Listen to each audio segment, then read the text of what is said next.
Hello, hello. Andrew here for Cat's Go Gaming. Hey, how's it going? Yeah, that's right. You can't see me. Hello, hello. Andrew here for Cat's Go Gaming, and welcome to the weekly Dev Diary. It's where I go over what I've been doing this week in the video game that I'm working on. I am working on our game. I was about to say Doug, but that was the old project I was working on. New project, Battle Dice Person, which is a horrible name for this project because that's no longer what this project is its own unique thing. So what has the week brought us? The week has brought us joy. The week has brought us some new things. Um, we have the scene. I changed the way that the dice work to get a little bit closer to something that would be useful. We have inventories, which are halfway hooked up. We just have the inventories, but they are not interactable with anything else. We have separate inventories, but yeah, these need to be only dice and only dice faces. And then we have the scene set up for it. But we're making moves. Dayton coming through clutch with inventory setups. This next week, hopefully, he can come in. We can get the rest of this stuff hooked up. The various screens, the rolling screen, the loadout screen for the rolling screen, the upgrade screen, and the shop are all things that we just have inventories for. Getting the functionality built in is the next big step. And then art-wise, still trying to figure out what is this going to look like. The dice faces and the test things, it's like half its style. It's almost a thing I could pull from, but I don't have I know the way to construct the work now, right? I know how to cut the paper to make the pieces, to put the pieces together. I don't know how to arrange those pieces into which configuration when I'm making the work yet. I don't know what themes and styles, um, what things identify the culture of the aura, the culture of who they are. I also have ideas artistically that I don't know how to do because it's a game and I want to tell the same story we're telling narratively through the artwork. I want there to be representation of the actions that the players are making, visually represented in the heroes that they're using, and especially because we want this to be a generational game that the player plays and the loop that they have is diegetically due to a next generation effect. Because of that, I want there to be, impact and push and heft to the choices that the players make in the early game that they aren't thinking about, so that run 15 or 20 they can see the effect of those choices. There's callbacks to what's happening and visual callbacks. If a hero in run 1 has a funny hat, I want that funny hat to come back in run 20 as an artifact. I don't know how to do that. We don't have a framework yet in the game to build that in.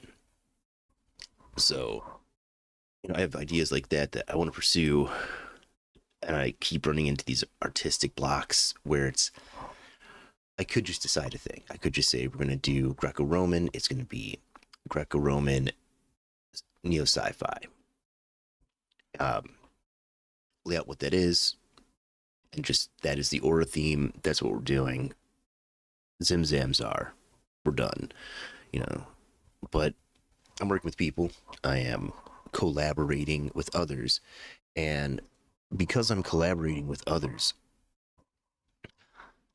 it is not on me to make those decisions, because those decisions directly affect what Jim does with the music. They directly affect the way that we want Dayton to program things, for the feeling, the effect that we see from his programs falls in line with that style and those themes, that they fit together. They feel good. Also, I'm not looking to tell people the game that we're making. This isn't my game, and I don't want to make my game. I want it to be us. I want this to be a Cat Skull game, which means I want collaboration. I want the input from them, even if it is just, oh, hey, yeah, let's do it that way. I agree, or I have no opinion. Fine, let's just do it. In those cases, then yeah, I'm ready to rock and roll. I'll make decisions. We will plow ahead. And part of being me and the person in charge of Catskull really leading this team is that when it comes time to make decisions, I'll make them. We need a decision made. This is what we're doing. This is why we're doing it. Let's move on.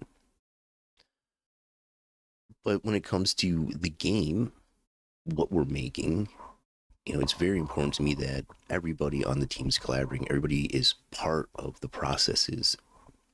Jim sitting through code review. When me and Dayton are coming together, we came together and worked on getting this stuff put out. Jim was there, and it was really helpful to have him also learning these elements and learning how these things work. My theory is by having us all integrated into the project, understanding each other's aspects that we're working on, game one will be a lot of learning. We'll build something that will be really good. Game two will be better, just fundamentally better, because we individually will understand what each other is doing better. We'll be able to help better because we'll understand what role those plays and where we can aid in. And it will also, we'll have the experience of that kind of communication so that we can communicate our ideas faster, better. We can iterate quicker.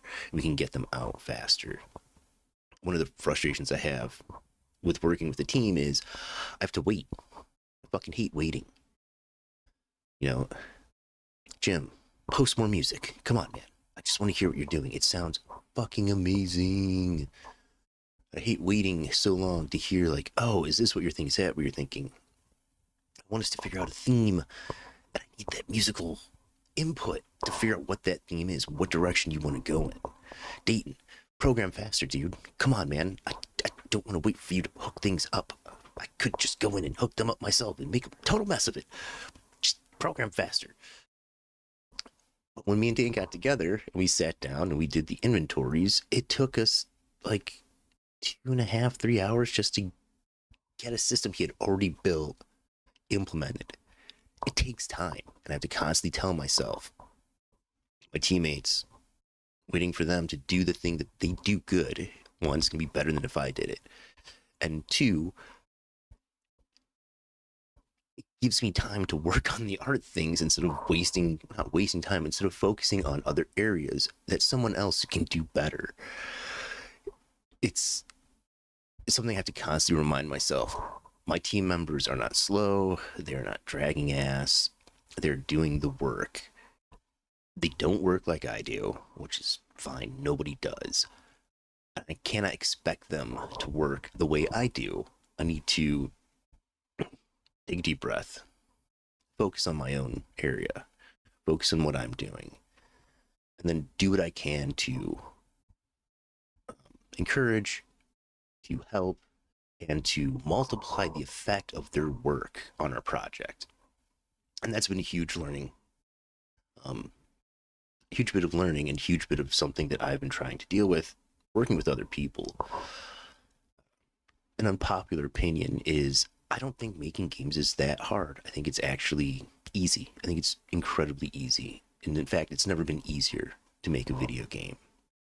My proof? Look at Steam. There's like 900 to 1,000 games released on Steam every single day. If it was hard, there wouldn't be that many releases. If you have a computer and $100, you can make a video game and self-publish. Here you go. I don't think it's that hard. I think art is hard. Communicating through a medium, something, relevant and important to other people. Making something that is of worth for yourself and for them. That is hard. Making the thing is just clicking some buttons and doing some work.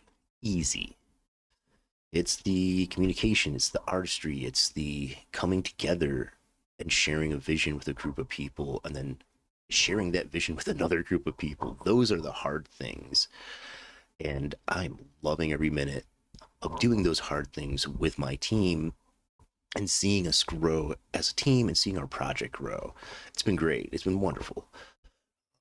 And this week has been, really, really encouraging because we have been doing more of those team building things, more of those things where we're talking together and working together to export this project, which, if you have ever wanted to make a video game, do it.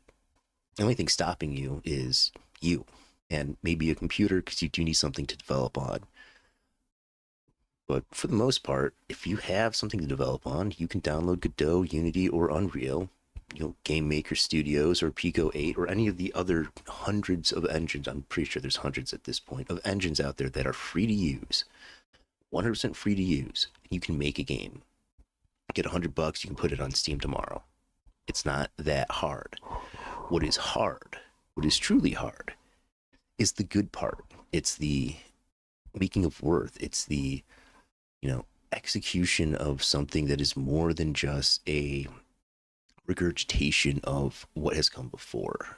Something that adds worth and value to the medium, to the conversation around the medium, to the people who use the medium, who communicate through it.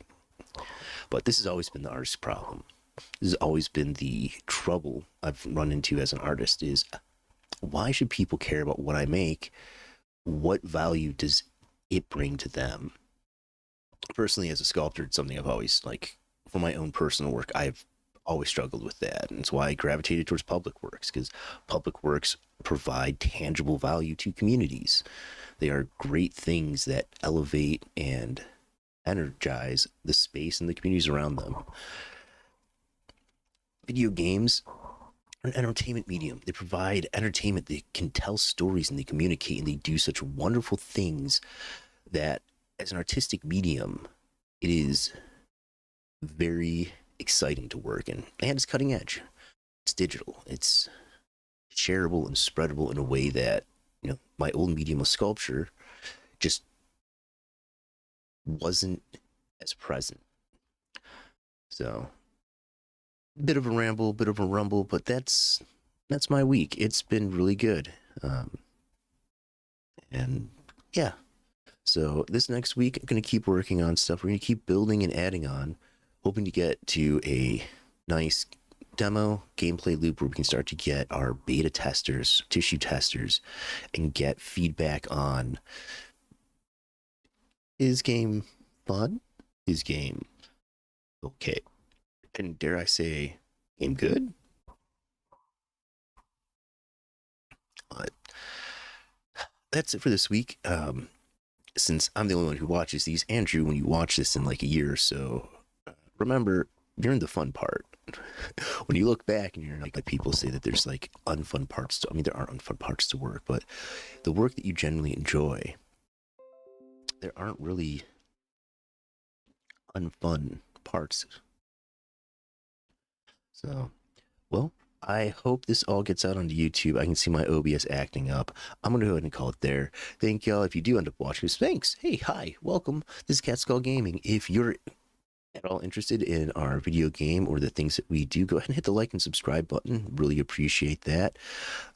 We are three dudes making a video game. We have no experience doing this. We're just doing it because we want to. It's something that we are passionate about. Designing, making video games, music, coding, art, and we're going to make a commercial product. We're going to put it out there, and we hope that you enjoy the game we make. So subscribe, do all those things, and I will see you later. Bye.